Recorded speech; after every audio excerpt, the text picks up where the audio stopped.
Lord of the Mysteries. Chapter 282. This is East Borough.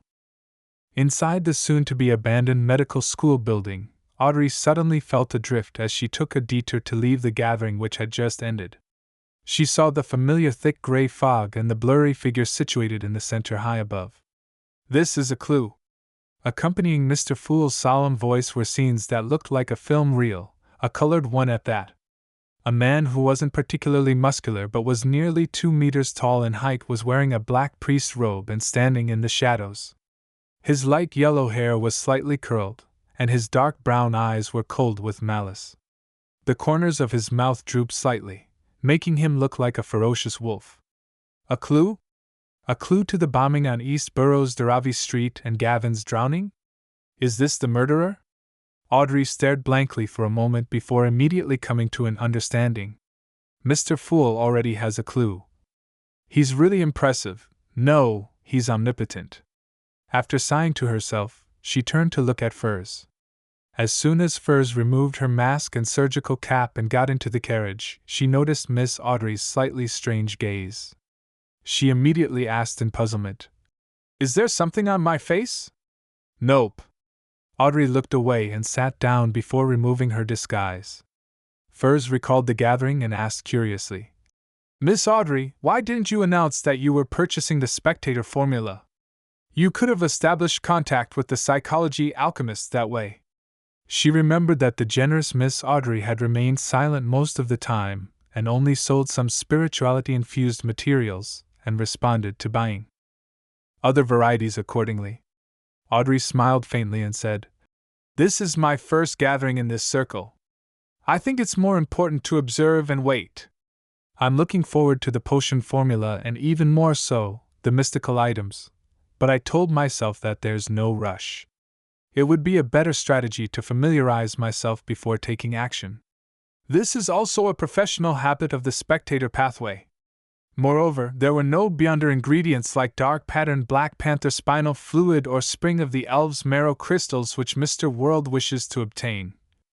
Audrey silently added, looking at the girl who wasn't 18 yet, Furs suddenly felt that she was more mature than ever before. She suddenly laughed at herself and said, "If I had been like you back then, I wouldn't have wasted such a precious opportunity." Audrey gave a reserved smile as a response before saying, "I'll ask some special friends in the morning if they have any leads on the Daravi Street bombing. Wait for the information at the same place with Zio." "All right." Furs nodded without any doubts. Instead of returning to Minsk Street, Klein slept in the one-bedroom apartment in East Borough's Black Palm Street. He was afraid that the suspected murderer in the black priest's robe had accomplices who could be searching the streets for him. Although the probability of meeting him wasn't high, and he had disguised himself ahead of time so that it was unlikely he could be recognized, his divination indicated that there was a possibility. To be cautious, Klein made do and decided to spend the night at East Borough. At dawn, he changed into another dark blue worker's uniform, put on a light brown cap, and left the room. He went down the stairs and into the street. At that moment, the white fog with a yellowish tint shrouded the surroundings. There were blurry figures of people passing by, and the cold morning air was soaking into their clothes. Klein lowered his head and hurried along, just like the people around him who had gotten up early for work. While walking, he saw a man in his 40s or 50s ahead of him. He wore a thick jacket and had gray hair around his temples. He was pacing in place and fumbling for a cigarette while shivering.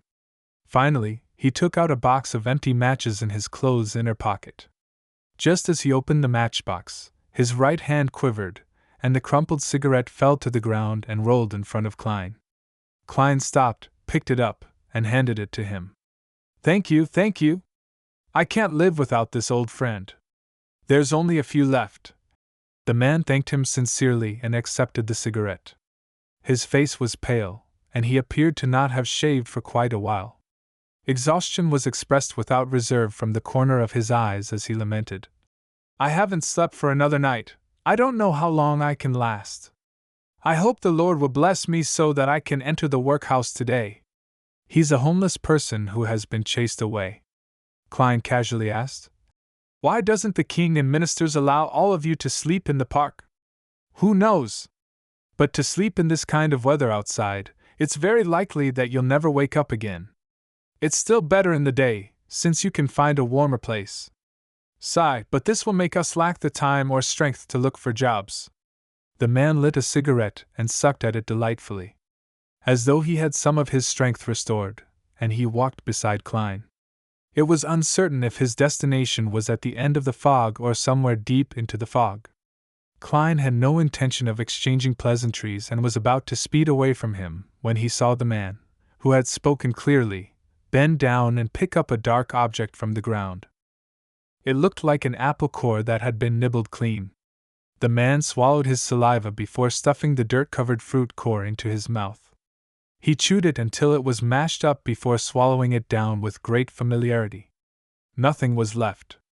Looking at Klein's surprised eyes, he wiped his mouth, shrugged his shoulders, and smiled bitterly. I haven't eaten in almost 3 days. This sentence struck Klein's heart, causing him to feel indescribably moved. He silently sighed and said with a smile, Sorry, I didn't introduce myself just now. I'm a reporter, and I'm currently writing about homeless people. Can I interview you? Let's go to the cafe up front. The man froze for a moment before he smiled and said, No problem, it's much warmer inside than on the streets. If you can stay a little bit longer after the interview and let me sleep inside for half an hour. No, 15 minutes. That would be even better. Klein turned agape, momentarily at a loss for words. He just silently led his interviewee into the budget cafe at the end of the street. The tables and chairs in the coffee shop were quite greasy. Due to the walls and windows inside, there were quite a few guests. The average temperature was indeed much higher than the streets. The man scratched his throat, concealing his Adam's apple that was squirming from the fragrance. Klein motioned for him to sit down and went to order 2 large cups of tea, a plate of lamb stewed with young peas, 2 loaves of bread, 2 pieces of toast, a serving of low-quality butter, and a serving of artificial cream for a total of 17.5 pence.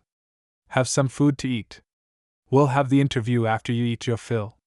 Once the food was ready, Klein carried them back to their table. This is for me? The man asked with anticipation and surprise. Except for a piece of toast and a cup of tea, the rest is yours. Klein smiled in response. The man wiped his eyes and said with a slightly choked voice, Why, you truly are a kind-hearted person. After starving for so long, make sure not to eat too quickly.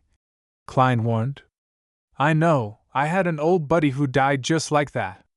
The middle-aged man worked hard at eating at a slower pace, occasionally lifting his cup of tea and gulping it down. Klein easily finished the toast and watched quietly, waiting for the man to finish his meal. Phew, I haven't eaten until I was this full in 3 months, no, half a year. In the workhouse, the food they give is just enough. After a while, the man put down his spoon, leaving empty plates in front of him.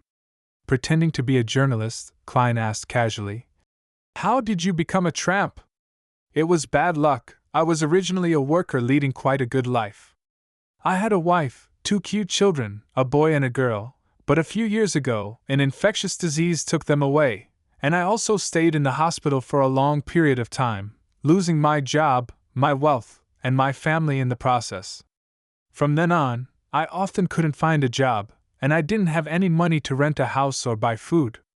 All I could do was wander on the different streets and in certain parks.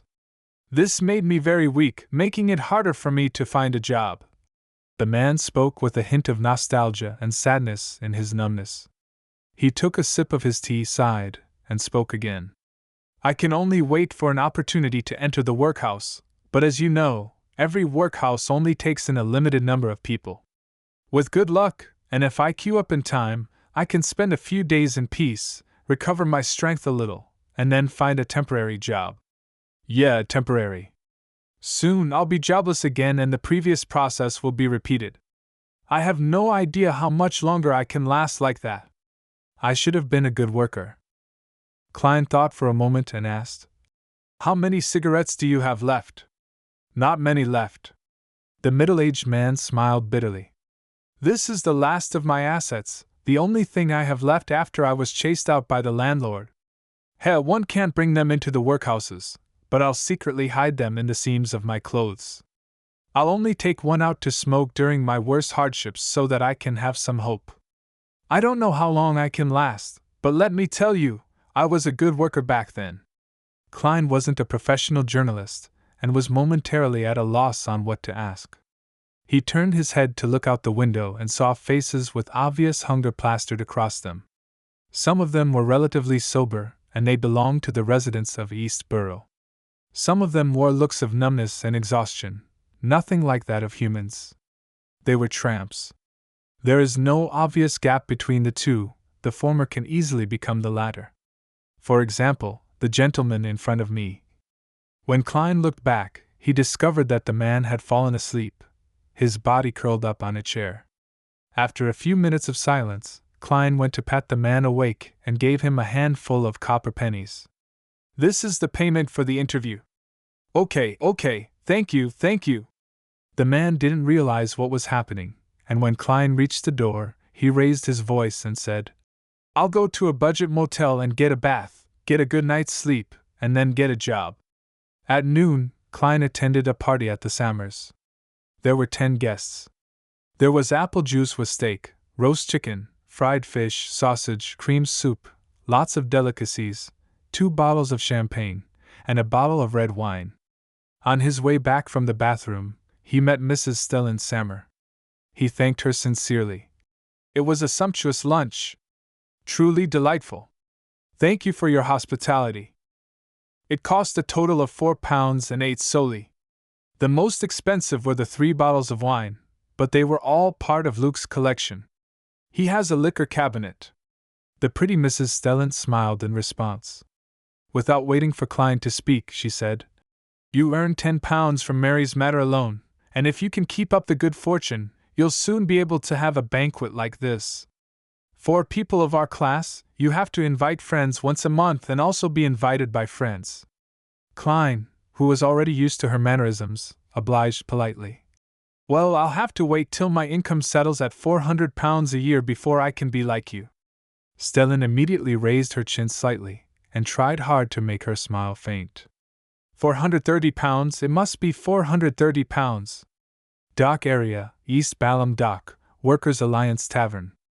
Zio wore boots that gave her height a huge boost and stuck on a thick beard, making herself look like a short man. She tried to recall the portrait from Miss Audrey, trying to engrave in her mind the image of the man who might have been the murderer. If Gavin had been killed by him, the murderer probably frequents this tavern. Zio ordered a glass of rye beer and a lunch set before huddling in a corner and eating slowly. From time to time, she would look around furtively in search of her target. After a while, the tavern's door was pushed open again, and Zio reflexively looked over. With just one look, her pupils shrank so thin that they resembled needles as she nearly became petrified. The patron who entered was nearly 2 meters tall,